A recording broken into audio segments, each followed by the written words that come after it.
the market and I told you guys prices here are insane.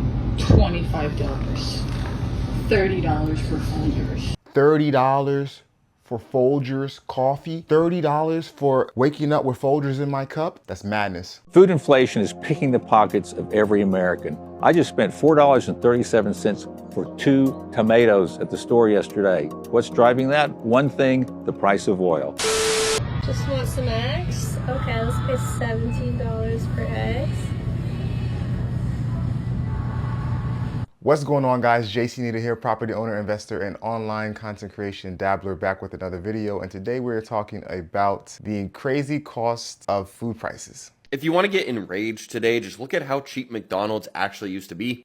A full Big Mac meal for only $3, 2 cheeseburgers, $3, quarter pounder with cheese meal, $3. The list goes on and on and on, and I don't think we're ever going to see prices like this again, which is a shame because this means there's almost no reason to go to McDonald's anymore when there's much more quality food out there for the exact same price, if not cheaper. Nowadays, in some places, the Big Mac meal can be up to almost $18. I think this was in New York. Why would I ever do that when I can go to my beloved Panda Express and get a high quality meal for even cheaper? Not even accounting for the macros, but a plate can be as low as like $7.30 depending on where you live.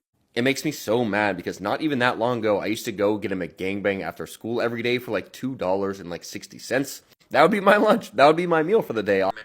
Okay, we get the idea.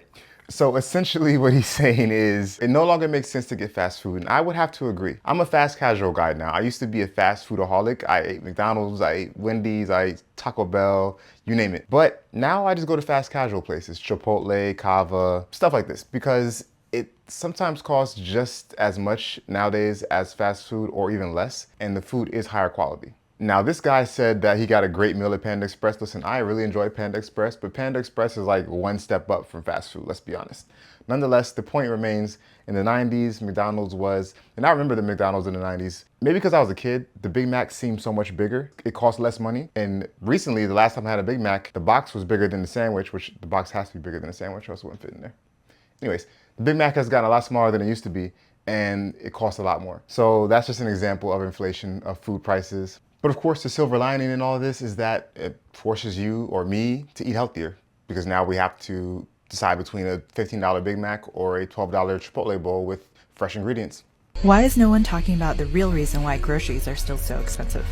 The cost of groceries has gone up 25% since the pandemic. 30% of that has been driven by just 5 categories: beef, chicken, produce, beverages, and packaged foods.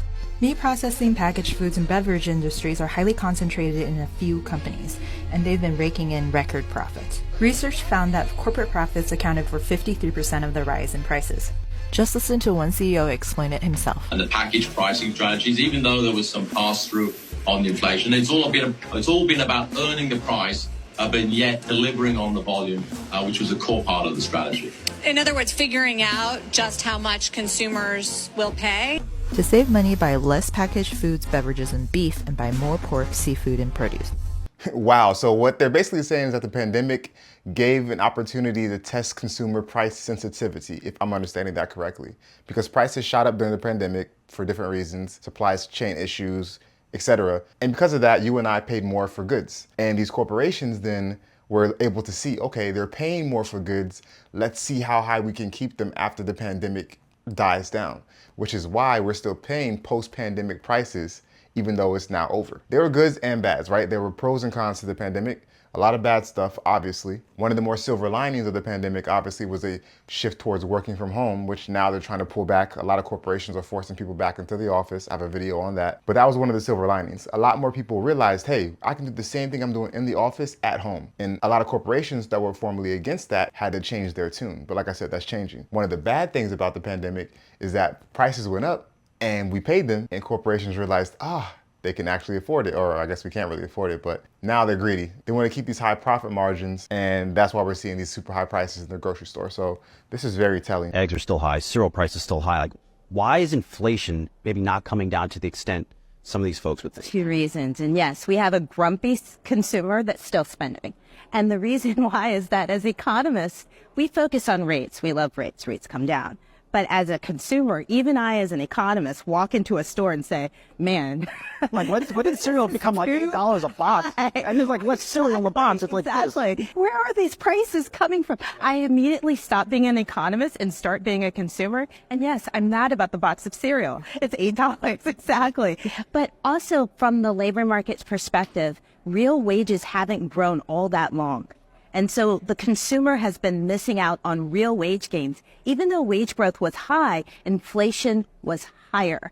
And so we haven't had a consumer that's really benefited from real wage growth to make up for what they lost when we were coming out of that high inflation period.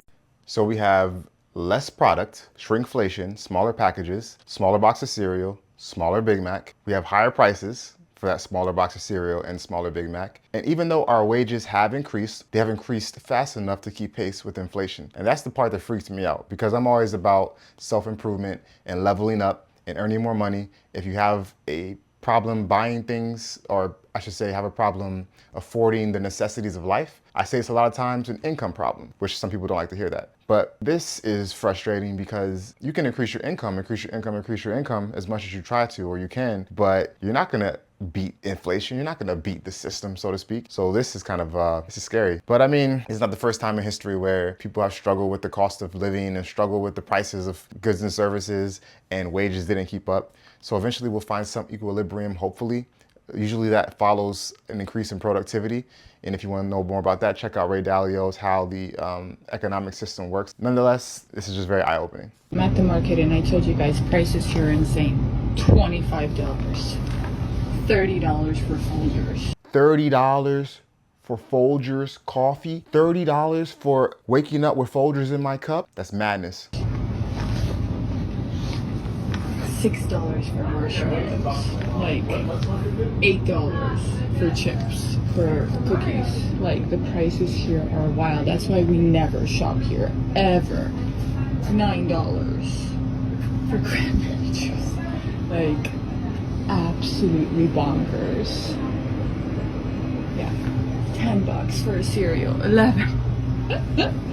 Oh, like double the price of a store. So yeah, we do not shop here ever. But it kind of sucks when you run out and you want something, you have to pay like $7 for chips. But chips are kind of expensive everywhere, actually. Popcorn. Yeah. Just how it is. Oh, you know these that you get for like $2? They are $7 here. Like, just what? Okay, where's this lady shopping at? I mean, first of all, half of the shelves are empty, and half of the shelves are stocked with things that cost $1 bajillion. So where the heck is she at? It seems like she's in some alternate universe. I don't get it. Like the other video said, packaged foods are gonna be a lot more expensive. I think a lot of what's happening is shifting people to have to eat healthier, if you think about it. Packaged foods are more expensive, fast food is more expensive. So really, all this may be a good thing.